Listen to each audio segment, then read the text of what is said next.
Well, welcome to week 7. We're almost there.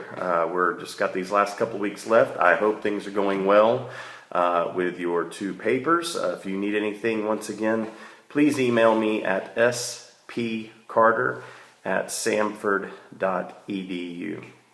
Okay, the first half of this week 7 is about setting goals. And so much of the goal setting that we talk about in strategy and missions it's similar to what we do in other ministries, to what we do in business. And so the first part of that chapter, read through that. It's some of the standard leadership things in setting goals. I want to pick up where we can apply it a little bit more to specifically mission strategy and go from there. First of all, you'll see the statement I have at the top of the first slide. Goals must be Great Commission oriented. Now, why would I put that on a mission strategy course? Doesn't that go without saying?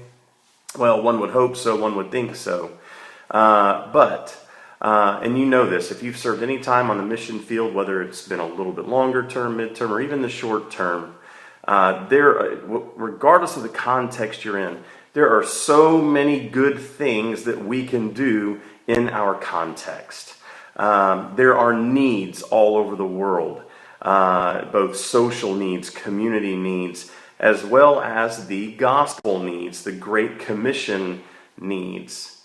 And different agencies have different purposes. And so if we're in an area that needs a lot of community development, then we have to determine what our purpose is there. I mean, are we going to meet the social needs? Are we going to meet the Great Commission needs, the church planting needs, the evangelism needs? Now, it's not that these two can't coexist together. It's just that we have to decide what we are going to focus on. And so the context of this is mission strategy. So within mission strategy, we're talking specifically about church planting strategies, evangelism strategies. In fact, I would say that as we develop these strategies, these mission strategies, the Great Commission strategies, we want to work alongside of others who are meeting more of the social and community needs. We then become partners. They're pursuing their goals of community development. We're pursuing our goals in church planting. And there's no competition there. They feed each other. And so, again, though, the context of our discussion is Great Commission oriented, is church planting and evangelism. And so, remembering as missionaries, there's so many good things we can do. Our goals, we must set our goals and stay on track with our goals that are Great Commission oriented. Some of this will come out a little bit more here as we go through these statements. So here's some guidelines to setting Great Commission oriented goals. Know your purpose. I really just kind of covered this in the introduction. The purpose of the team, knowing the purpose of the team, keeping the purpose of the team very clear, keeps the team on track. So if we are a community development organization, if that is our strategy, that's what we're pursuing. The purpose of our team is primarily the community development, digging of wells, clean water, maybe it's health needs. And it's not that Christian organizations that do those things aren't doing evangelism and church planting, but their purpose is a niche. It's a community development niche. And a church planting strategy and a missions strategy specifically, we have to keep on track and knowing our purpose, being very clear about our purpose. It doesn't mean that we don't have team members even that can't do some of these other things. It's just that as a team, we have to remember we are surrounded by needs. Our purposes are Great Commission oriented. Here's the purpose of our team. For example, we want to see a church planting movement. We want to see reproducing churches through our people group or through our city. So our goals are going to be moving towards that purpose. And we have to keep that purpose before us so that we're heading to that again. Because we get distracted by a lot of other good things to do. Secondly, know your context. We've been talking a lot about this with our ethnographic research and things. Know your context. To set good goals, the team must understand the people.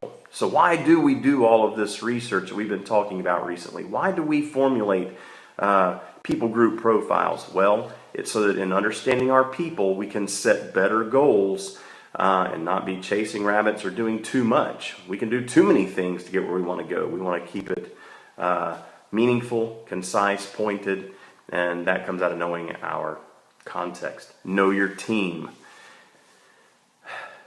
Serving in teams, we have to know the giftings of the teams, the talents of the teams, team members, and we also included in this too would be how long is each team member here? If you're a career missionary serving on the field, you know that you're here for the long term, or that at least that should be your purpose, your goal personally. But you might have team members that are there for 2 years, or only 3 years or 4 years, or maybe they're there for 1 year. If you know your team and you understand how each team member operates, their personalities, their talents, their giftings, and the time frame they're there, their gender, knowing their gender is also important depending on the context we're serving in.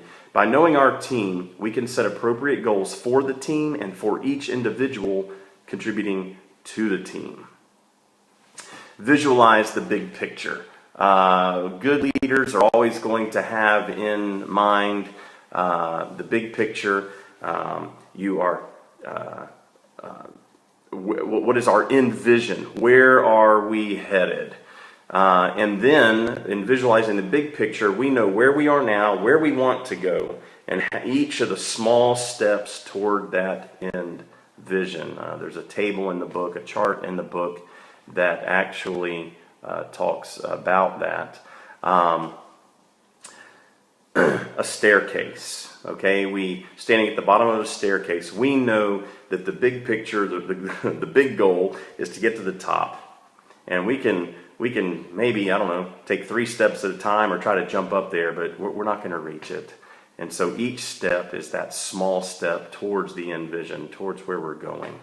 Know your vision. And this is very much related to the visualize the big picture, but knowing your vision, clarifying the vision, communicating the vision again and again, and then also keeping that vision fresh personally as a mission leader. Because as we keep our eyes on the destination, we stay moving in the right direction.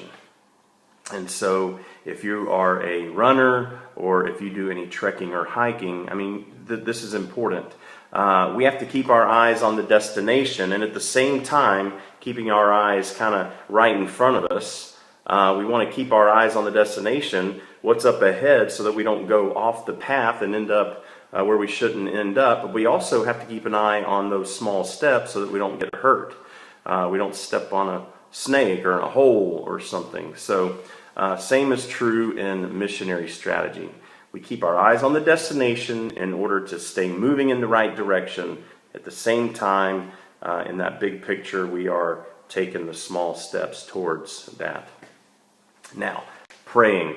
Leadership of the Holy Spirit is essential. Again, there is a lot of good things we can be doing, but we have to wrap our strategies in prayer. Our days, everything we have to do has to be surrounded by prayer, upheld by prayer, because the Holy Spirit is going to lead us through our vision, through our goals. Prioritizing goals, setting the major goals in order, keeping the main thing, and not being distracted again by so many other things that we could be doing. And sometimes we have to make choices, and the choices we're going to make are going to depend on the priority of our goals. Asking good questions, always being in dialogue about our vision, our goal, our context. Avoid unclear goals. This is where we also get into a lot of the general goals training. Clear goals equal results. Unclear, vague goals, you don't know where you're going. You're walking in the dark. Constantly evaluating, because things change. Adjustments must be made. Our contexts change. Governments are overthrown. Whether it's a political something or disaster happens, tragedy happens, all of that is constantly happening. Our strategies have to be evaluated and adjusted as well. Okay, I'll see you next for chapter 25.